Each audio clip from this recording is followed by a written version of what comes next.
할렐루야. 이 오예배에 나오신 여러분들을 주님의 이름으로 환영하며 또 축복합니다. 지금 우리가 이 시대를 살아가면서 우리가 이제 많은 성경 구절을 알고 있습니다. 그럴 때에 특별히 우리 마음을 힘들게 하고 우리 마음을 어렵게 하는 그런 구절들이 있죠. 바로 재물과 관련된 그런 말씀들입니다. 특별히 예수님께서 이에 대해서 구체적으로 말씀하신 장면이 있는데요. 바로 우리가 오늘 읽은 이 본문입니다. 부자는 천국에 들어가기가 쉽다고 합니까? 어렵다고 합니까? 어렵다라고 합니다. 어찌나 그냥 어려운 게 아니라 어찌나 어려운지 낙타가 바늘귀에 들어가는 게 더 쉬울 정도다라고 지금 예수님은 말씀하시는데, 이 예수님의 선언은 우리를 조금 당혹해 하고 있습니다. 굳이 힘써서 가난하게 살려고 하는 사람은 없습니다. 저 역시도 지금까지 살면서 저는 이 말씀에 따라서 가난하게 살고 싶습니다라고 하시는 그 성도님들을 본 적이 없습니다. 기왕이면은 내 배우자뿐만 아니라 내 자녀들까지도 물질에서 자유롭고 또한 넉넉하게 살기를 원합니다. 그래서 수입이 꾸준하게 들어오는 그 일터와 편안하고 안락한 그 집과 또 자녀에게 의존하지 않아도 건강하고 또 풍요롭게 살 수 있는 그 노후 자금들, 나의 취미생활과 또 해외여행을 언제든지 갈 수 있는 나의 통장에 있는 그 돈들, 그것들은 누구나 한 번쯤은 다 꿈꿔오는 것들입니다. 그런데 오늘 본문에서 예수님께서는 우리의 기대와는 전혀 다른 말씀을 하고 계십니다. 내 모든 소유를 팔아 가난한 자들에게 나누어 주라. 부자는 천국에 들어가기 어렵다라고 지금 분명하게 말씀하고 계십니다. 그렇다면 이러한 예수님의 말씀 앞에 우리는 어떻게 해야 할까요? 이 말씀에 그대로 적용해서 내가 가진 그 모든 것, 나의 집과 나의 차와 내 통장에 있는 그 모든 돈을 인출해서 교회에다 헌금하고 그리고 다 함께 단칸방에 들어가서 그렇게 살아가는 것이 하나님께서 기뻐하시는 뜻이겠습니까? 오늘 본문을 통해서 하나님께서 우리에게 진짜 원하시는 것이 무엇인지 분명히 알기를 원합니다. 그래야 할 때 많은 은혜 받으시기를 주님의 이름으로 축복드립니다. 부자 청년 이야기, 우리가 오늘 이 이야기는 모든 공관복음서, 즉 마태, 마가, 누가복음에 다 기록되어 있습니다. 이를 통해서 봤을 때 이 말씀이 상당히 중요하겠습니까? 중요하지 않겠습니까? 상당히 중요하다는 것을 알 수 있고요. 또 당시 이 사건을 통해서 제자들이 큰 충격을 받아서 내리에 깊이 박혀서 이 성경을 모두 다 썼다라는 것을 알 수가 있습니다. 오늘 본문은요, 어느 한 청년이 예수님께 찾아와 질문하는 것으로 시작됩니다. 누가복음에 보니까 이 부자 청년은 관원이었습니다. 당시 유대 사회에서는 나이가 30세가 넘어야지만 관직에 들어갈 수 있었습니다. 그는 30대 초반의 젊은 나이에 관직에 오른 부자 청년이었습니다. 그리고 그 젊은 나이에 벌써 부자라 할 수 있는 것은 그의 집이 상당히 부유하고 유복했음을 알 수가 있죠. 그럼 그가 지금 예수님 앞에 무릎을 꿇습니다. 이를 통해 이 부자 청년의 성품 또한 우리가 유추해 볼 수 있습니다. 이 청년의 성품은요, 정중하고 겸손합니다. 부자이자 관원이었던 이 청년은 평범하지는 않았을 겁니다. 복장도 화려하고 그 당시 사람들과 달리 얼굴도 환하여서 많이 주목받는 그런 사람이었을 겁니다. 이런 유대 고위층이었던 부자 청년이 지금 예수님께 꿇어앉아서 질문하고 있는 것입니다. 심지어 예수님을 부를 때 뭐라고 부르고 있습니까? 누가복음에 보니까 선한 선생님이여 라고 극존칭까지 쓰고 있습니다. 이러한 행동은 이 청년이 지금 크나큰 결심을 하고 예수님을 찾아왔음을 알 수 있죠. 당시 유대 고위층이 예수님께 이렇게 찾아간다는 것은 자존심을 다 내려놓고 찾아갔음을 알 수 있습니다. 큰 결단을 한 것입니다. 그만큼 이 부자 청년은 영생에 대한 문제에 대해 아주 심각하게 생각했고 또 진지한 태도로 고민하고 있었습니다. 그의 질문이 무엇입니까? 그의 예수님께 한 질문은 내가 어떻게 하여야지 영생을 얻을 수 있겠습니까? 라는 질문입니다. 그런데 예수님의 반응이 조금 특별합니다. 청년이 이 예수님을 부를 때 선한 선생님이여 라고 불렀다라고 말씀드렸습니다. 그랬더니 예수님이 선한 분은 하나님 한 분이신데 나보고 왜 선하다라고 말하느냐라고 말씀하시죠. 이 말이 무슨 말씀입니까? 어떻게 보면은 이 말이 조금 선문답처럼 들릴지 모릅니다. 예수님께서 조금 생뚱맞은 대답을 하고 계신 것처럼 보입니다. 근데 실제로 예수님께서 이렇게 말씀하신 이유는요, 이 청년과 예수님의 관점이 전혀 달랐기 때문입니다. 이 청년은 예수님께서 하나님의 아들, 유일한 메시아이자 인류를 구원할 구원자라는 사실을 몰랐습니다. 그저 유명한 랍비 정도로, 그저 그 당시 팔레스틴 지방의 유명한 선생 정도로만 알고 있었던 것이죠. 그렇게 영생이신 하나님, 생명의 근원이신 하나님을 눈앞에 둔 채로 알아보지 못하고 있는 것입니다. 그리고 그 하나님께 지금 뭐라고 질문하고 있습니까? 내가 무엇을 하여야 영생을 얻을 수 있겠습니까? 라고 이런 질문을 하고 있는 것이죠. 그러자 예수님의 반응이 이러한 것입니다. 내가 그 영생의 주인인 성자 하나님이다. 너는 내가 하나님인 줄 알고 선하다고 그러는 거냐? 너는 지금 영생을 얻는 방법을 나에게 묻고 있는데 너는 지금 내가 그 하나님인 줄 모르고 있단다. 즉 너가 그토록 찾고 있는 영원한 생명의 근원이 바로 누구라고 말합니까? 바로 나야라고 지금 말씀하고 있는 것입니다. 그리고는 예수님께서 처음 청년이 질문한 것에 대한 그 답변을 말씀하시죠. 그런데 사실 이 청년의 질문이 어떠합니까? 이 질문 자체부터 문제가 있습니다. 우리가 어떻게 해야 영생을 얻을 수 있습니까? 그렇지 않습니다. 우리는 그 어떤 행위로도 구원받을 수 없죠. 행위로 구원을 받으려면 예수님께서 말씀하신 것처럼 모든 율법을 토시 하나 안 빠뜨리고 다 지켜 행해야 합니다. 율법을 완전히 지켜내야 합니다. 그렇게 예수님께서 이렇게 말씀하신 것입니다. 그래, 너가 무언가를 해서 영생을 얻으려고 하느냐? 그렇다면 이 율법에 있는 이 모든 것을 다 지켜 행하거라 라고 말씀하신 것입니다. 그런데 정말로 이 예수님의 이 말이 율법을 다 지키라는 말씀일까요? 그렇지 않습니다. 너가 무엇을 해도, 너가 그 어떤 일을 해도 너의 힘으로는 영생을 받을 수 있다, 없다? 없다라는 것입니다. 이런 역설을 지금 예수님께서는 말씀하고 계십니다. 예수님께서 지금 너의 힘으로는 불가능하단다라고 말씀하고 계신 것이죠. 그런데 지금 이 청년은 어떻게 반응하고 있습니까? 이 청년이 뭐라고 말하고 있죠? 누가복음 18장 21절 말씀 우리 한번 같이 읽겠습니다. 시작. 여짜오되 이것은 내가 어려서부터 다 지켰나이다. 지금 이 청년이 뭐라고 말하고 있습니까? 내가 그것을 다 지켰습니다. 심지어 어렸을 때부터 나는 그것을 다 지켰습니다 라고 말합니다. 이 청년은 지금 예수님의 이 진의, 진짜 의도를 파악하지 못하고 있습니다. 그에게는 율법의 열심은 있었습니다. 종교적인 열심도 있었고요. 영성에 대한 관심 또한 있었습니다.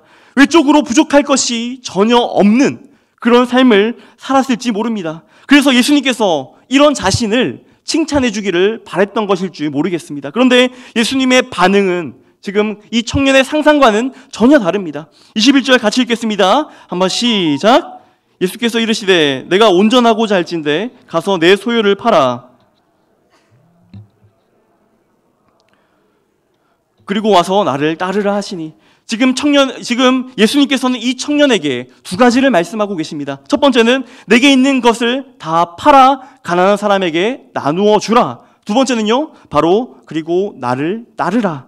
사실 이 두 가지 요소는 지금 이 청년에게 예수님께서 특별한 행위를 요구하고 있는 것이 아닙니다. 모든 것을 팔아 가난한 자들에게 주라고 하는 것은요, 가난한 이웃들에 대한 그 구체적인 행동을 요구하고 계신 것이 아니라는 겁니다. 실제로 지금 이 청년에게는 예수님께서 요구하시는 것이 무엇입니까? 바로 양자택일입니다.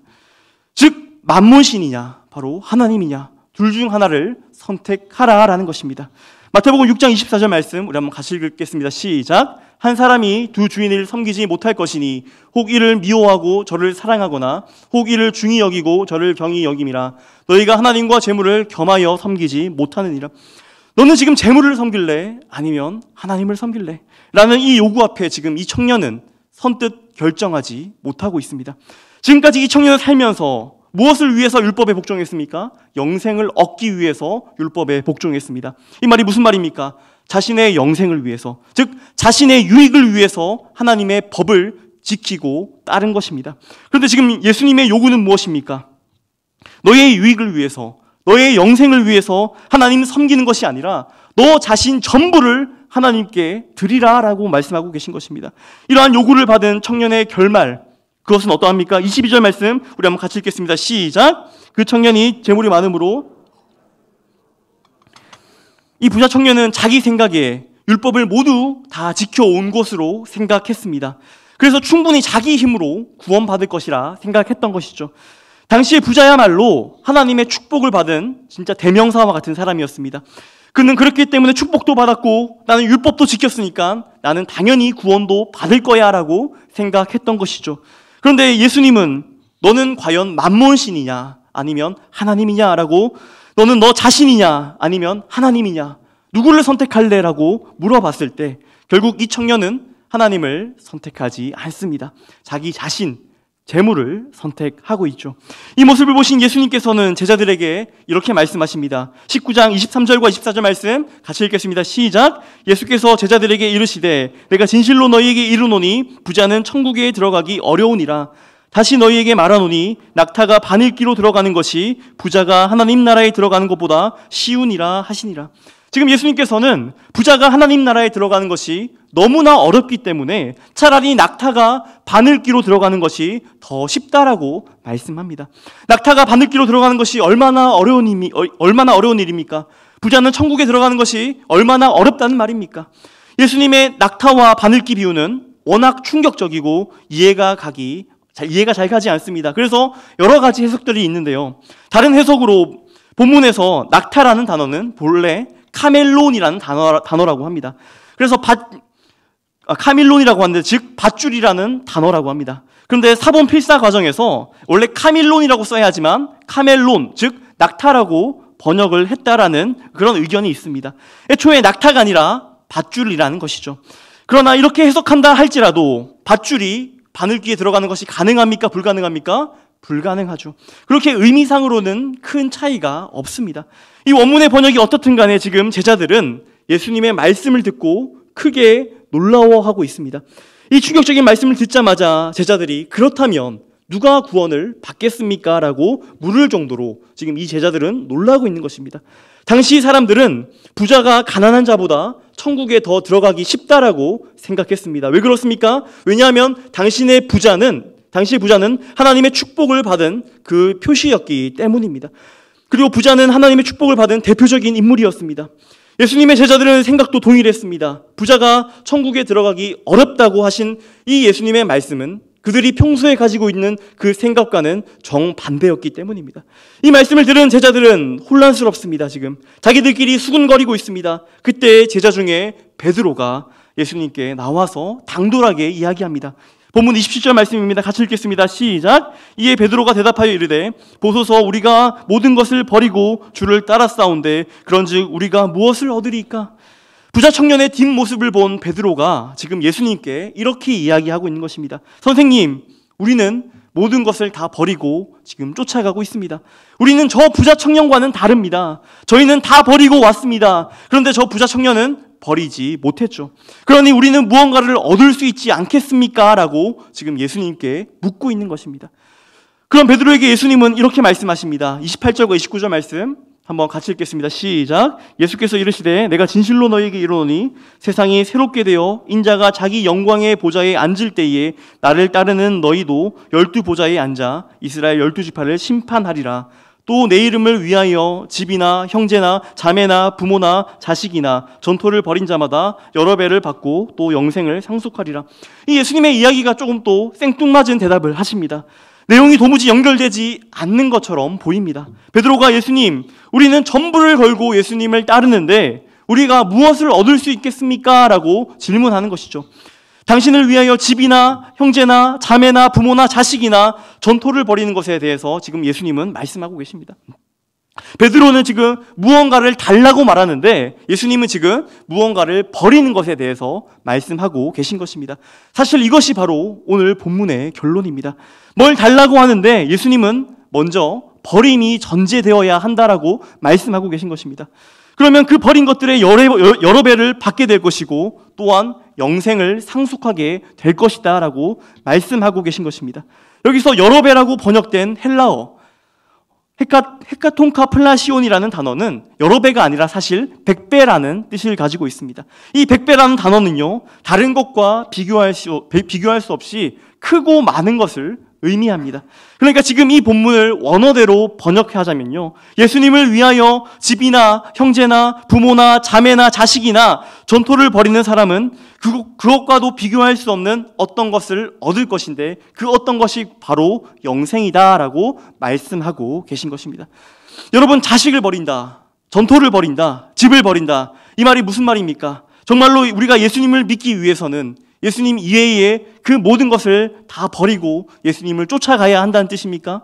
예수님을 믿기 위해서는 집도 다 팔고 교회에다가 헌금하고 자식도 버려야 하고 전토도 다 버려야 한다라는 뜻입니까?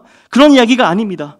예수님은 지금 선택에 관한 말씀을 하고 계신 것입니다. 어떤 선택입니까? 너가 과연 누구를 선택할 것인지 지금 묻고 있는 것입니다. 그러니까 아까 부자 청년과 똑같은 답변인 것입니다. 부자 청년에게는 이렇게 물어보셨습니다. 너는 만몬 신이니 아니면 하나님이니? 물어봤다면 지금 베드로에게는 몇 가지 선택지를 더 보여주고 계신 것이죠. 너는 집을 선택할래? 너는 자식을 선택할래? 너는 전토를 선택할래? 아니면 나를 선택할래? 이렇게 나 자신을 포기하고 나의 유익을 포기하고 나의 가족을 포기하고 세상의 성공을 포기하고 술의 쾌락을 포기하고 넉넉한 물질을 포기하고 오직 예수님만을 선택합니다라고 하는 것이 바로 자기 부인인 것입니다. 낙타가 바늘기에 들어가려면 어떻게 해야 합니까? 낙타가 작아지고 작아져서 바늘기로 들어갈 수 있게 되면 됩니다. 자기 자신을 부인하고 부인해서 자기 자신을 포기하고 또 포기해서 없음의 자리로 내려가는 것, 그것이야말로 진정한 자기 부인입니다. 사랑하는 성도 여러분, 오늘 본문은요, 우리에게 돈이 많으면 천국에 들어가지 못한다, 영생을 얻을 수 없다라고 말하는 것이 아닙니다. 부자는 천국에 들어가지 못한다라는 차원의 이야기를 지금 하고 있는 것이 아닙니다. 안심하시기 바랍니다. 그렇다면 오늘 본문에서 예수님께서 말씀하는 것은 무엇일까요? 진짜 나를 따라오려거든 너를 부인하고 나를 따라오거라라고 말씀하고 계신 것입니다. 예수님을 따르려는 사람은 전적으로 따라야 한다라는 말씀입니다. 오늘 본문에 등장하는 이 부자 청년은 예수님만을 전적으로 따르는 것을 하지 않았습니다. 세상의 즐거움도 취하고 여유가 있으면 예수님도 따르려고 했습니다. 예수님을 따름으로써 당연히 받아야 하는 그 희생을 하지 않으려고 했죠. 사랑하는 성도 여러분, 오늘날 우리가 살아가는 이 시대가 바로 부자 청년과 같은 시대입니다. 교회는 점점 대형화되어 가고 있고 성도들의 입맛에 맞는 목회를 해야 하고 성도들의 입맛에 맞는 설교를 해야 합니다. 안 그런 목회자는 점점 설 곳을 잃어갑니다.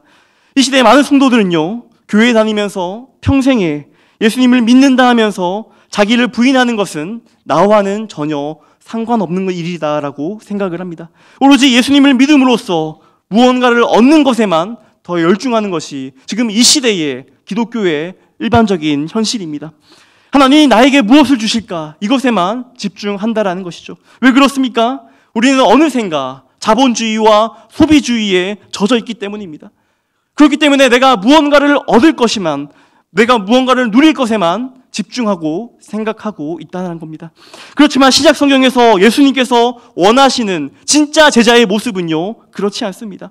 예수님의 제자의 모습은요, 무언가를 얻고 무언가를 받아 누리는 자가 아니라 흡사 노예의 모습과 비슷합니다. 노예는요, 아무런 권리가 없습니다. 아무런 재산도 가질 수 없습니다. 심지어 당시에 노예는 개인의 정체성이 없었습니다. 노예에게는 퇴근도 없었습니다. 하루 일과가 끝나도 여전히 그는 노예일 뿐입니다. 노예는 타협할 수도, 노예는 협상할 수도 없었습니다. 그저 노예일 뿐이었습니다. 누가 이런 노예를 자청해서 할 수 있단 말입니까? 그 누구도 자기 자신이 노예가 되는 것을 원치 않았습니다. 그러나 많은 그리스도의 제자들은요, 자기 자신을 뭐라고 소개하고 있습니까? 자기 자신을 노예라고 소개하고 있습니다. 베드로후서 1장 1절 상반절 말씀 우리 한번 같이 읽겠습니다. 시작. 예수 그리스도의 종이며, 네, 시몬 베드로, 여기까지 읽겠습니다. 베드로후서에 처음에 지금 뭐라고 기록되어 있습니까? 예수 그리스도의 종이라고 기록되어 있습니다. 원어는요, 이에수스 크리스토스 둘로스, 말 그대로 예수 그리스도의 노예라는 단어입니다. 베드로는 예수 그리스도의 노예 말고 다른 말로 자기 자신을 소개할 수 있었습니다. 나는 예수님의 12제자 중에 수제자였으면서 예수님의 가장 친한 친구였으면서 예수님의 그 변화산 사건을 내 눈으로 똑똑히 목격한 사람이었으면서 나의 오순절 설교로 인하여 수많은 사람이 구원을 받았습니다라고 이렇게 말할 수 있고 이렇게 소개할 수 있는 사람이 바로 베드로였습니다. 그러나 베드로는 그런 말로 소개하지 않습니다. 뭐라고 소개하고 있습니까? 자기 자신을 나는 예수님의 노예입니다라고 소개합니다. 이는 베드로뿐만 아닙니다. 요한과 유다와 야고보와 그리고 사도 바울 역시도 자기 자신을 나는 그리스도의 노예입니다라고 지금 소개하고 있는 것입니다. 자신 있게 말합니다. 그렇다면 우리는 어떻습니까? 사랑하는 성도 여러분, 여러분들은 예수님의 노예가 맞으십니까? 우리가 자신 있게 예 맞습니다. 나는 그리스도의 노예가 맞습니다라고 자기 부인을 하기가 힘든 이유가 무엇입니까? 우리 안에 욕심이 너무나도 강하기 때문에 그렇습니다. 우리 대부분의 인생의 목표가 무엇입니까? 나의 행복이죠. 그리고 나 자신의 만족과 유익을 챙겨야지만, 나에게 돈을 많이 모아야지만 이 행복이 뒤따라올 것이라고 생각합니다. 그래서 나의 만족과 나의 유익과는 정반대에 있는 자기 부인의 길이 이토록 힘든 것입니다. 나의 행복과 자기 부인은 완전히 반대인 것처럼 느껴집니다. 그래서 우리가 우리 자녀들에게 뭐라고 가르칩니까? 무엇이라 말하고 있습니까? 열심히 공부해서 좋은 대학에 가서 좋은 직장에 가서 돈을 많이 벌어서 큰 집에 살며 좋은 차를 몰고 떵떵거리며 부담스럽지 않는 삶을 살아야 한다라고 우리가 어릴 때부터 그렇게 가치관을 주입하지 않습니까? 그렇게 큰 자녀들이 커서 내가 자발적으로 노예가 되겠다고 하는 자녀들이 있겠습니까? 그런데 성경은요, 우리를 뭐로 부르고 있습니까? 우리를 노예로 부르고 있습니다. 이 살아있는 하나님의 말씀은 우리 인생 최대의 소명을 자기를 부인하고 예수님의 자발적인 사랑의 노예가 되는 것으로 우리를 부르고 있다는 것입니다. 여러분, 노예라는 말이 거부감이 많이 느껴지시죠? 최근에 넷플릭스 드라마 수리남이라는 드라마가 유행하고 있습니다. 이 수리남이라는 나라가 무엇으로 유명한지 아십니까? 아무도 모르시네요. 너무 거룩하셔가지고 드라마를 못 보신 것 같은데 마약으로 유명하다라고 합니다.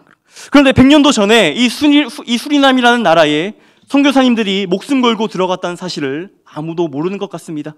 선교사님들이 이 수리남에 들어갈 당시에 수리남에는 거대한 농장이 많았다라고 말합니다. 그리고 그 농장들은 노예 제도로 운영되고 있었습니다. 당시 수리남에 살고 있는 원주민들이 이 농장의 노예들이 되어서 평생을 살아갔던 것입니다. 당시 이 노예들은요, 같은 노예끼리만 이야기할 수 있었다고 합니다. 외부와는 철저히 단절되어져서 자기들끼리만 평생을 그곳에 노예 생활하며 살았다고 합니다. 그래서 이 선교사님들이 이 노예들에게 복음 전하기 위하여 무엇을 선택하셨는지 아십니까? 무엇을 선택했을 것 같습니까? 바로 스스로가 노예가 되기를 결정했습니다. 그 무더운 열대 기후 속에서 일평생을 노예로 살면서 고생하여 수리남의 그 수많은 사람들에게 복음 전하려 하였던 것입니다.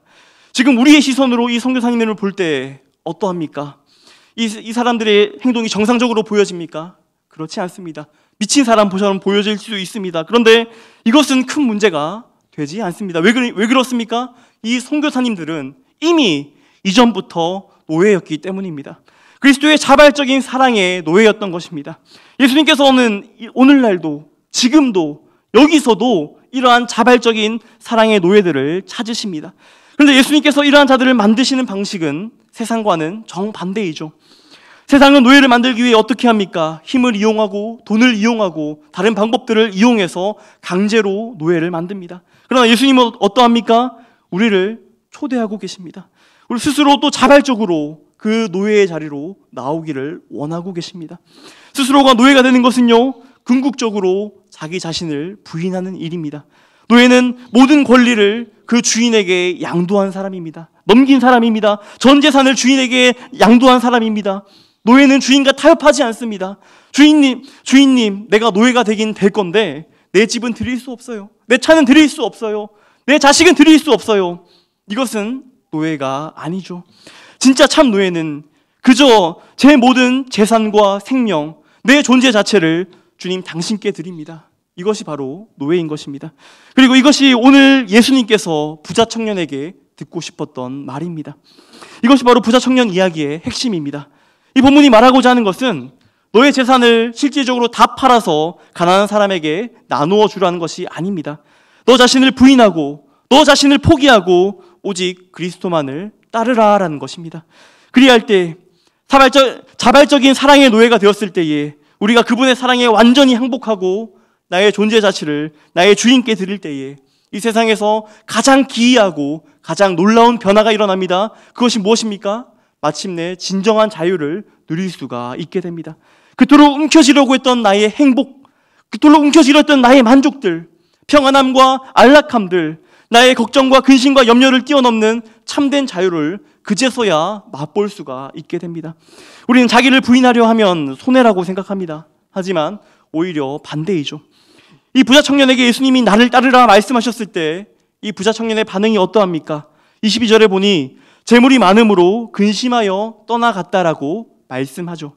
이 청년은 자기를 부인하고 예수님의 제자로서 살면은 그 삶이 힘들 것으로 생각했습니다. 그러나 실제로는 그렇지 않습니다. 자기를 부인하고 예수님을 따를 때에 우리는 비로소 참된 기쁨, 참된 만족, 참된 행복을 누릴 수가 있습니다. 사랑하는 성도 여러분, 여러분 어떠하십니까? 여러분들은 지금 누구를 따르고 계십니까? 예수님이십니까? 아니면 세상의 돈, 만몬신입니까? 아니면 나 자신을 따라가고 있습니까? 예수님을 따라 살아간다고 자처하신다면 여러분의 모든 것을 부인하고 예수님을 지금 따라가고 계십니까? 아니면 예수님보다 더 사랑하고 예수님보다 더 귀한 무언가가 있지는 않습니까? 오늘 이 말씀은 우리에게도 이 부자 청년과 같이 동일하게 요청하고 있습니다. 너의 모든 재산을 팔아서 가난한 사람에게 나누어 주고 쫓으라는 그 요청은 아닙니다. 하지만 이 요청보다 더 힘든 것일 수 있습니다. 그것이 무엇입니까? 나를 완전히 부인하고 오직 예수님만을 쫓아라. 예수님만을 따르라는 자. 그 자가 진정한 제자이고 진정으로 하나님께서 오늘날 찾으시는 사람입니다. 바라기는 우리 모든 진교교회 성도님들께서 자기를 부인하고 진정한 제자의 길을 걸어가시기를 주님의 이름으로 축원드립니다. 이 시간 함께 들은 말씀을 놓고 기도하기를 원하는데요.